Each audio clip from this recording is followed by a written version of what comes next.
అత్తగారింత ఆనందంగా ఉంటారు ఆడపిల్లలు. నిజమేనా? కుర్చీ మీద కూకున్నక్క నేను అన్నది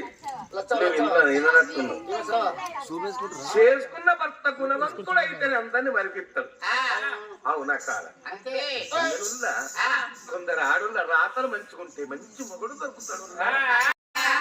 ఏదైనా పండుగ వచ్చినాడు ఈయన ఒక్కనాడు మీ అమ్మగారు ఇంకొత్తమంటాయి. నువ్వు అట్టే నేను పోత లేకపోతే నేను తెలుసా అసలు ఏతడులా రాతలు మంచుకుంటే గట్ల మంచి మొగడు దొరుకుతాడు. ఇంకా కొంతమంది ఆడల రాతలు తీసుకుపోయి గట్టేరు వల్ల పాతల లెక్క భార్యల రక్తము దాగే భర్తలు దొరుకుతారు. కొంత కట్టము ఎత్తనే తినే మొగోడు దొరుకుతాడు. ఒక్కొక్క తల్లికి లేరా? ఒక్కొక్క తల్లి కుచ్చడి కట్టబడుతుంది. వారానికి 3 సార్లు గుర్తుల పడుతుంది. అది ఏ జన్మని వేసిన పాపం. ఇక ఒక్కొక్క తల్లి పొద్దు గోకుత అయిపోయా దానికున్న భయం గచ్చ గచ్చ గచ్చ గచ్చ అనుకుతారు. పొద్దు గూకుడు భయం ఆడులకు.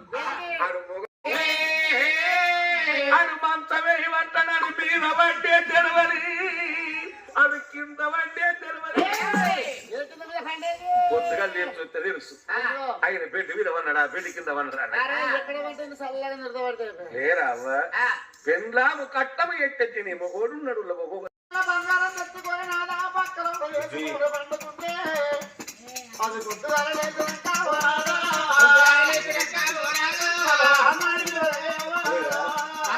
మనకిద్దరు బిడ్డలు సంతానం అంట కాదు, పుట్టలేదు అంట కాదు, కానపు సంతానం అంట కాదు అంట కాదు. మనకు 2 బిడ్డలు ఉన్నాడు. పెద్ద బిడ్డ ఉన్నవాడు ఉన్నది, చిన్న బిడ్డగా ఉన్నవాడు ఉన్నది. తల్లి తెలిసవ్వా గుళ్ళడి వేగుళ్ళగన్నవమ్మ గురి వేగుళ్ళగనుకోని అమ్మ పోతోని యాదగున్నవాడి. నలుగురు కొడుకులు 4 కోడళ్ళు ఇవాళ ఈ రోజు నైల్ తులసవ్వ పేరు మీద పోయిన పోకట